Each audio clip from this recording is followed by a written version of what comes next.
Berdoa dimulai. Selesai. Baik, kita ambil absen dulu ya.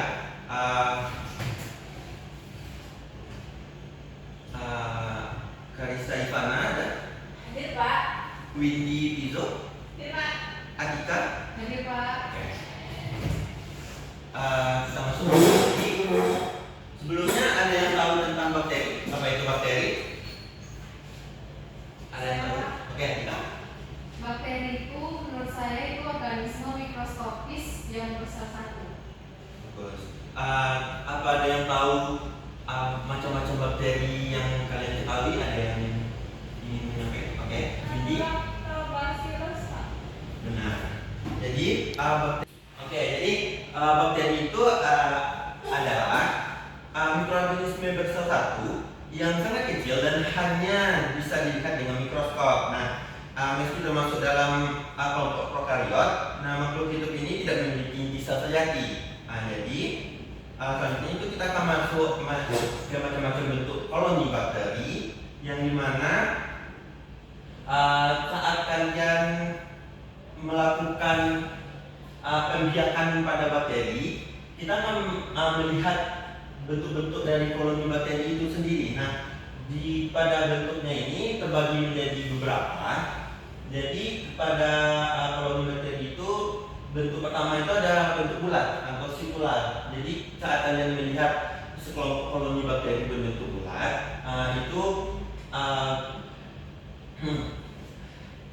selanjutnya itu ada bentuk irregular atau tidak beraturan. Jadi bentuk koloni yang irregular ini jika kalian lihat dia bentuknya itu tidak beraturan gitu. Nah, lalu ada filamentous atau bentuknya itu berfilamen-filamen.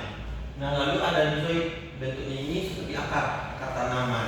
Nah, untuk elevasinya sendiri, elevasinya itu ada rise, yaitu bentuknya itu biasa datar, tidak terlalu datar, tapi ini rata-rata bentuk dari koloninya. Lalu ada convex. Convex ini seperti tetesan air di media padat atau media kering. Saat kalian teteskan air, dia bakal bentuk convex. Seperti inilah convexionnya. Lalu ada flat yang sukar ini sukar diukur. Jadi bentuknya itu hampir datar dengan medianya nanti. Nah, lalu uncommon itu yaitu medianya itu lebih cembung ke atas seperti tetesan air juga, tapi ada bagian menonjol di atasnya. Lalu cranioform yang dimana bagian tengahnya itu cembung ke dalam. Lalu ada bentuk marginnya. Di sini ada bentuk entire yang bagian atasnya itu bulat sempurna. Lalu undulat yang dimana bagian tepi atasnya itu tidak beraturan. Nah, lalu filiform yang bentuknya itu seperti filamen. Lalu platelet yang bergerigi gitu bentuknya seperti ini, dan lombat yang seperti jari bagian atasnya. Nah, inilah macam-macam bentuk dari koloni bakteri saat kalian membiarkan suatu bakteri. Nah, kita masuk ke struktur bakteri. Nah, di struktur ini ada bagian tengah seperti mie itu di dalamnya itu namanya kromosom. Di situ terletaknya informasi genetik pada bakteri itu. Lalu ada pilus di bagian seperti duri-durinya itu namanya pilus. Lalu ribosom. Lalu inclusion dan ada flagellum. Flagellum itu alat gerak dari bakteri itu sendiri. Dan plasmid yang bagiannya itu, yang bagian tengah itu, dan sel membran. Sel membran ini pelindung bagian terdalamnya. Dan dinding sel dan kapsul tumpukan selain dari kapsulnya itu. Nah, yang itu dinding selnya. Dinding selnya itu yang berwarna merah. Nah, yang berwarna merah ini. Nah, lanjut. Nah, ini bentuk-bentuk bakteri. Kalau kalian mengamati suatu bakteri, nantinya akan terbagi dalam beberapa bentuk bakteri tersebut. Pertama itu ada opus. Opus itu bentuknya bulat-bulat seperti bola kecil. Nah, lalu di sampingnya itu ada diploopus. Artinya dua bola yang ada yang di fokus tadi itu menyatu, bukan bersentuhan gitu. Jadi membentuk dua bola. Nah, di fokus. Lalu ada bakteri flagellasi, yang dimana flagellnya itu geraknya itu banyak di bagian tubuhnya.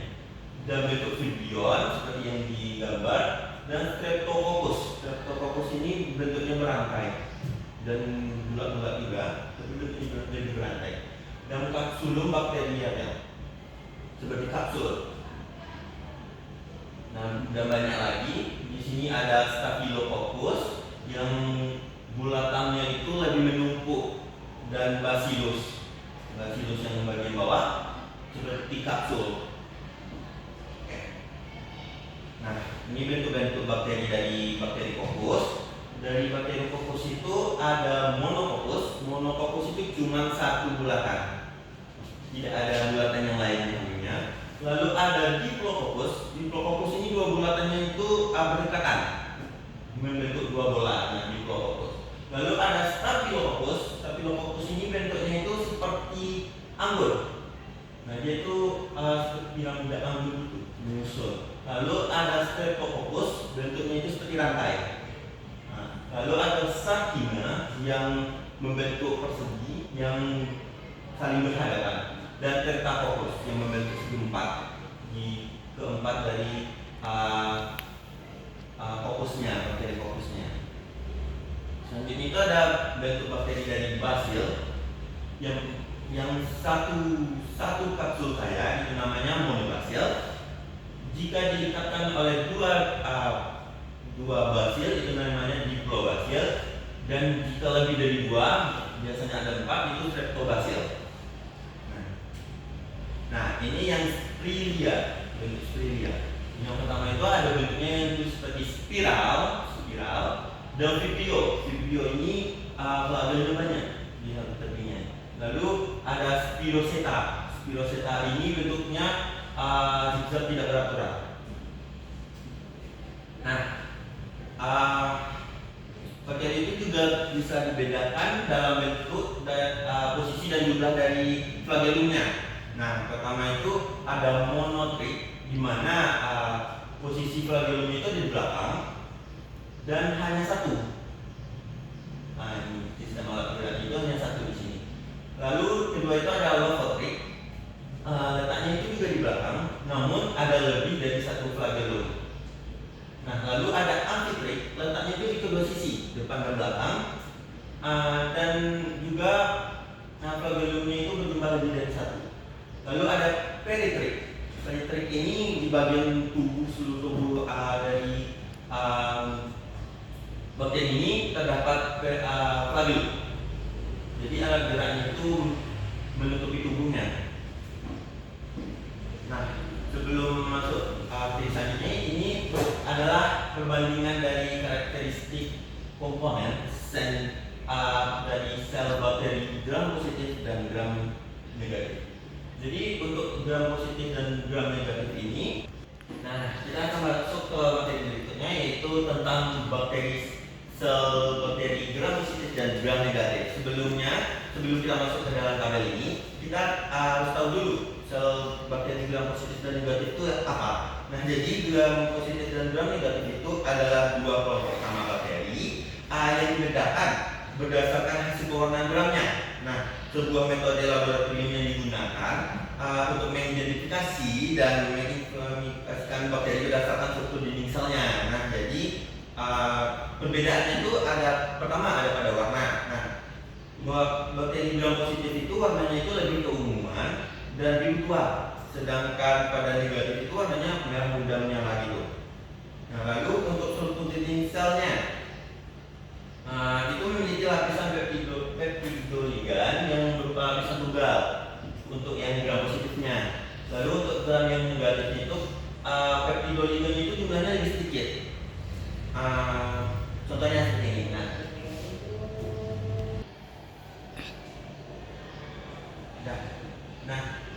Nah, di sini ada contoh dari bakteri gram positif dan gram negatif, yang dimana bisa kalian lihat peptidoligan dari gram positif itu lebih tebal daripada yang gram negatif.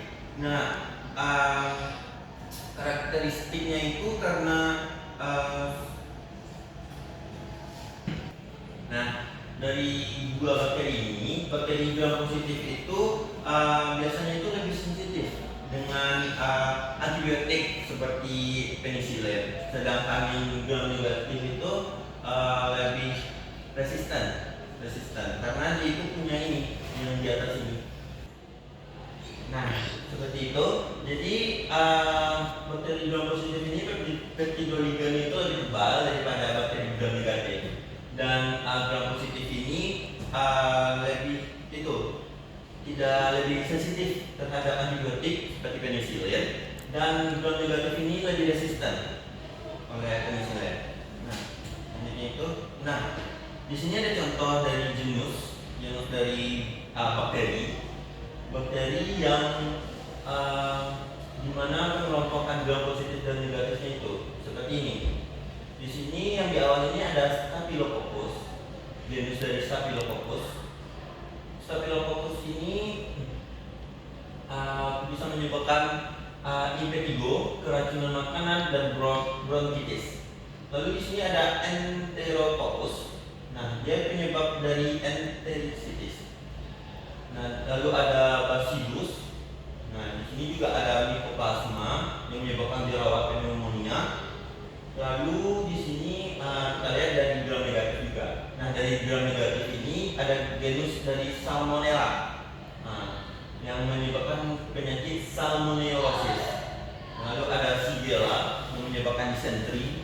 Nah, di sini juga ada Vibrio yang menyebabkan kolera. Lalu ada Bordetella yang menyebabkan bakteri jantung. Seperti itu, bisa dilihat. Nah, kita next. Nah, bakteri ini dibedakan berdasarkan kebutuhannya terhadap oksigen. Jadi ada dua, yaitu bakteri aerob dan bakteri anaerob. Nah, di sini yang pertama ini ada bakteri aerob, yaitu bakteri yang membutuhkan oksigen. Nah, biasanya bakteri ini mendapatkan energinya itu melalui oksigen. Nah, contohnya ini seperti Microsomanas, lalu ada Microbacter dan Micrococcus. Mereka ini membutuhkan oksigen untuk menghasilkan energi. Nah, lanjut. Nah, lalu ada bakteri anaerob. Nah, anaerob ini juga dibagi dua, yaitu ada anaerob obligat dan anaerob fakultatif. Jadi bakteri anaerob ini mereka itu tidak membutuhkan oksigen untuk menghasilkan energi. Jadi, dan misalnya seperti Micrococcus desinfectans. Lalu bakteri anaerob ini kan dibagi dua. Yang pertama itu ada anaerob obligat, yang dimana bakteri ini hanya dapat hidup dalam suasana tanpa oksigen, benar-benar nggak ada oksigen, baru mereka bisa hidup. Nah, contohnya itu Clostridium tetani. Nah, yang ini, seperti ini gambarnya bentuknya. Nah, lalu bakteri anaerob fakultatif, yang dimana mereka ini semi.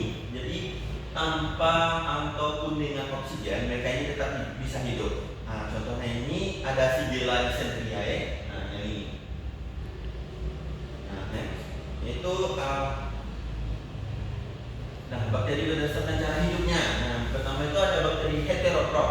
Nah, bakteri heterotrof ini dia itu tidak memiliki klorofil. Nah, sehingga saat bergantung dengan bahan organik di sekitarnya. Contohnya itu ada Borrelia burgdorferi. Nah, lalu untuk bakteri patogennya sendiri ada Mycobacterium tetrae. Nah, seperti ini. Dan untuk bakteri saprofit,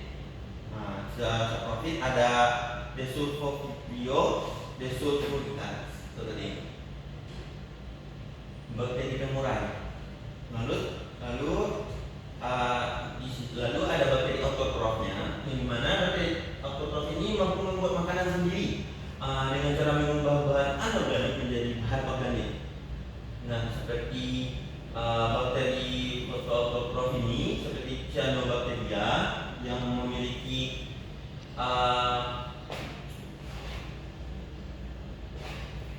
zat hijau daun. Lalu ada bakteri chemioautotrof Nitrosococcus. Kita akan masuk ke peranan bakteri. Yang pertama itu ada bakteri yang menguntungkan. Seperti yang kalian tahu, kalian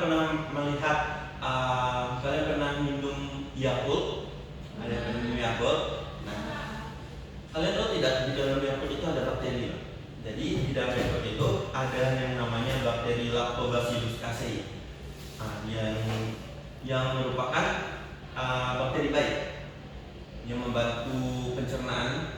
Lalu di sini ada Acetobacter sillinum, bakteri yang membantu pembuatan nata de coco. Nah, lalu ada Lactobacillus bulgaricus, yaitu pembuatan yogurt, membantu pembuatan yogurt, fermentasi yogurt. Nah, ini ya bakterinya yang membantu. Lalu ada Streptococcus griseus yang membantu membuat antibiotik streptomycin. Nah, lalu ada banyak lagi di sini seperti Nitrosomonas, Nitrosococcus, Nitrobacter yang menyuburkan tanah. Lalu ada Streptococcus lactis yang membantu memfermentasikan keju. Nah, next. Nah, kalau ada yang bakteri yang menguntungkan, tentu ada bakteri yang merugikan.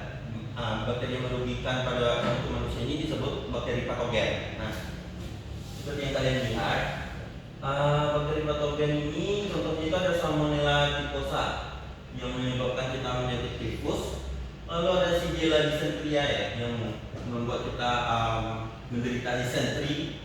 Ada juga Salmonella untuk menyebabkan kita keracunan makanan, dan masih banyak lagi di sini. Nah, baik, begini materi pada hari ini. Apa ada yang ingin ditanyakan sebelumnya? Baik, jika tidak, kita nonton video ya. Kita akan melihat video tentang bakteri. Baik, sekarang kita nonton video pembelajaran tentang bakteri. Nah,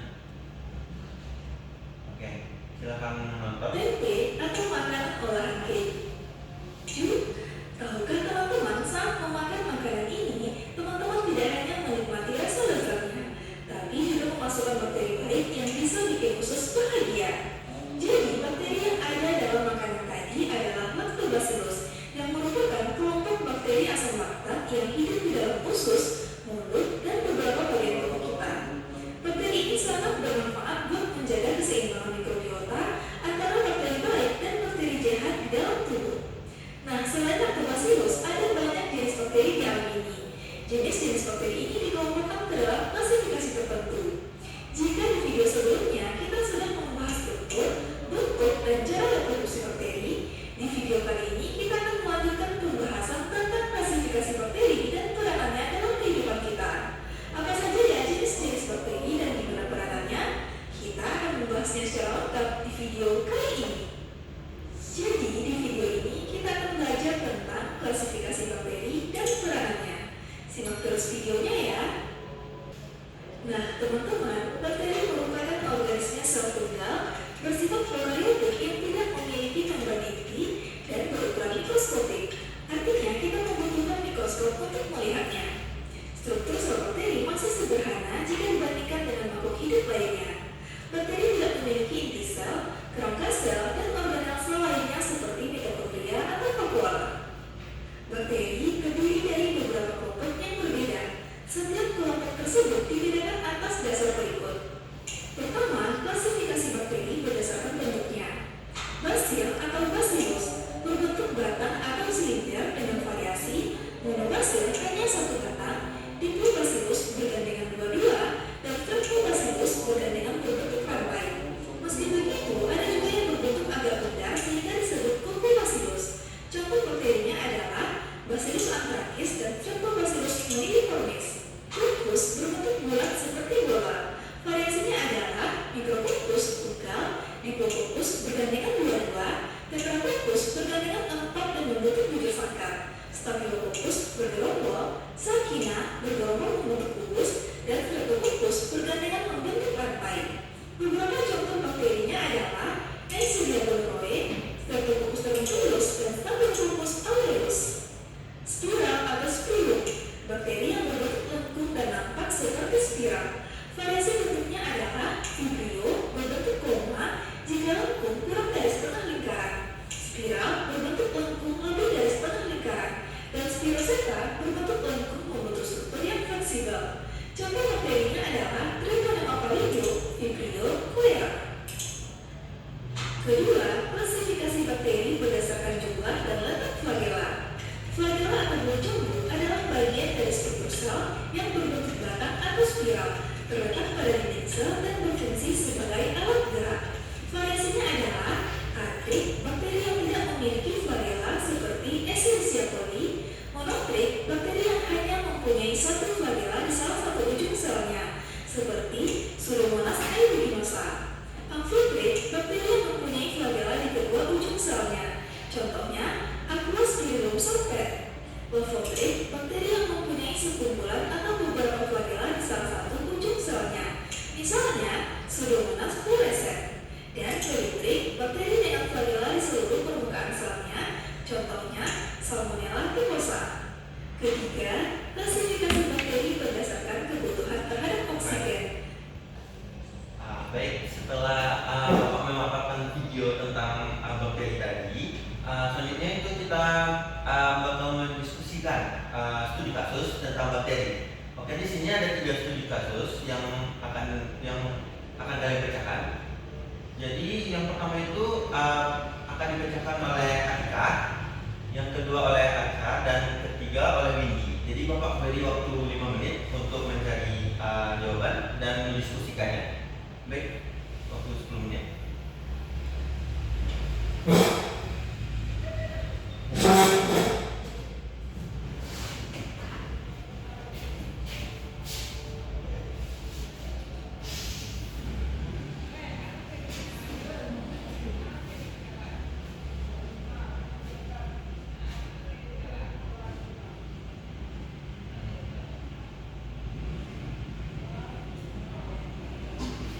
Jika ada yang ingin ditanyakan, boleh ditanyakan sekarang ya.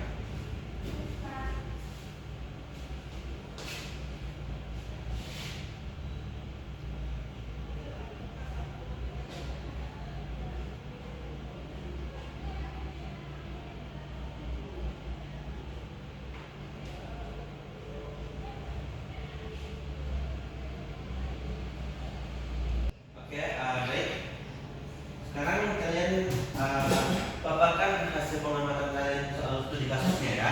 Yang pertama, soal pertama disampaikan oleh Atika. Kepada Atika, silakan. Nah, baiklah, yang soal pertama itu gejala seperti apa yang disebabkan oleh bakteri Staphylococcus aureus. Nah, jadi gejala yang menyebabkan soal pertama itu gejala seperti apa yang disebabkan oleh bakteri Staphylococcus aureus. Nah, mungkin itu tuh tergantung pada bagian tubuh yang terinfeksi dan tingkat keparahan infeksinya. Yang pertama itu misalnya infeksi kulit dan jaringan lunak, itu yang paling umum. Seperti bisul, itu benjolan merah yang nyeri dan berisi nanah. Kemudian ada impetigo, ruam berkerak kuning terutama pada anak-anak. Lalu ada sepulitis, itu kulit merah, bengkak, hangat dan juga nyeri. Lalu ada abses, itu kumpulan nanah yang berada di bawah kulit. Kemudian infeksi yang kedua itu sistemik atau yang lebih seriusnya, seperti sepsis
itu beberapa bakteri mampu mengubah bahan organik menjadi produk tertentu melalui fermentasi. Contohnya seperti Lactobacillus digunakan untuk membuat yogurt, keju, dan asam laktat. Selanjutnya Acetobacter digunakan untuk menghasilkan asam asetat atau cuka.